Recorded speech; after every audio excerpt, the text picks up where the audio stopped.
بیدک الخیر، تیرے ہی ہاتھ میں ہر طرح کی خیر ہے. انسان کے پاس جو بھی خیر ہے وہ کس کی طرف سے ہے؟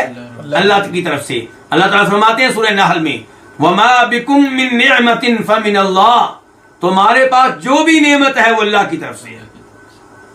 تو انسان کے پاس جو بھی خیر ہے، چاہے وہ دین کی شکل میں ہو، چاہے وہ قرآن حفظ کرنے کی شکل میں ہو، چاہے وہ رزق حلال کی شکل میں ہو، چاہے وہ دین کا علم ہونے کی شکل میں ہو، چاہے نیک اعمال بجا لانے کی شکل میں ہو، ہر خیر کس کی طرف سے ہے؟ اللہ کی طرف سے. اور یہاں پہ کہا گیا تیرے ہاتھ میں ہے ہر طرح کی خیر. کئی مفسرین آپ دیکھیں گے وہ اس کا ترجمہ کر رہے ہوں گے تیری قدرت میں ہے ہر طرح کی خیر. اللہ کے ہاتھ کا ترجمہ قدرت کے ساتھ کرنے والے مفسرین عام طور پہ اللہ کی اکثر صفات کے منکر ہوتے ہیں. یعنی کہ وہ یہ نہیں ماننا چاہتے کہ اللہ تعالیٰ کے ہاتھ ہیں، وہ نہیں ماننا چاہتے کہ اللہ تعالیٰ کی آنکھیں ہیں،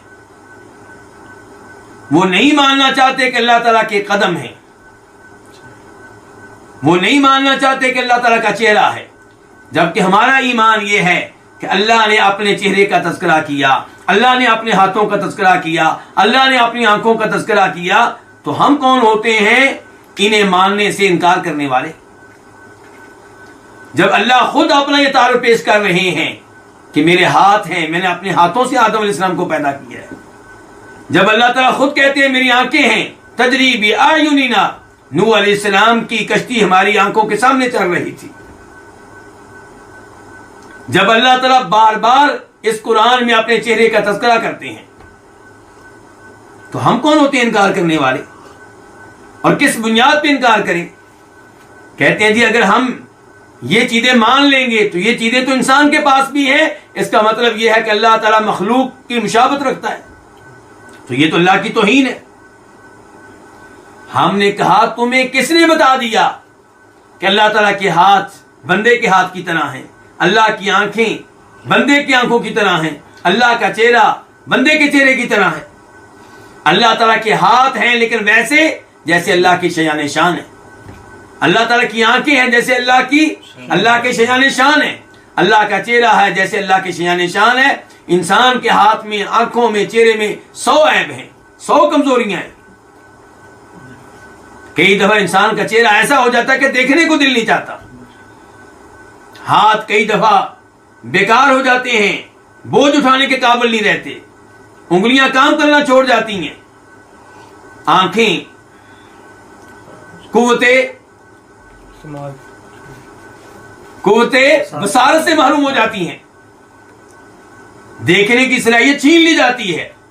لیکن اللہ رب العزت وجوہ یومئذ ناظرہ الی ربها ناظرہ، اللہ کا چہرہ وہ عظیم چہرہ ہے جو سب سے بڑی نعمت ہے مومنوں کے لیے، جنت میں جانے والوں کے لیے.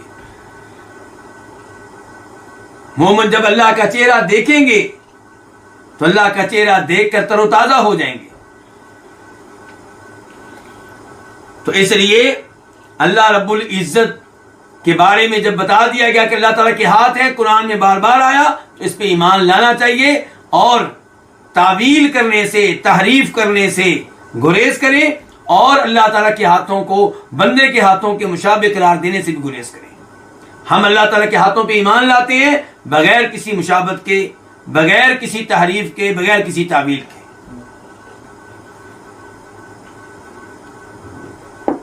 اگر یہ لوگ اللہ تعالیٰ کے ہاتھوں کو ماننے سے اس لیے بھاگیں گے کہ بندے کے بھی ہاتھ ہیں، اللہ کے بھی ہاتھ ہیں، تو مشابہت ہو جائے گی. پہلی بات تو یہ ہے کہ تمہیں کون کہتا ہے کہ اللہ کے ہاتھوں کو بندے کے ہاتھوں کے مشابہ قرار دو. دوسرے نمبر پہ اس وجہ سے بھاگو گے تو کس چیز سے بھاگو گے؟ بندہ موجود ہے، اللہ بھی موجود ہے، تو کیا آپ کہیں گے کہ یہ نہیں کہنا چاہیے کہ اللہ موجود ہے کیونکہ بندہ موجود ہے؟ بندہ حیٌ ہے، زندہ ہے، تو کیا آپ کہیں گے کہ اللہ کو زندہ نہیں ماننا چاہیے؟ بندہ سمیع ہے، سننے والا، تو کیا آپ کہیں گے کہ اللہ کو سمیع نہیں کہنا چاہیے؟ بندہ ہے بصیر، دیکھنے والا، تو کیا آپ کہیں گے کہ اللہ کو بصیر نہیں کہنا چاہیے؟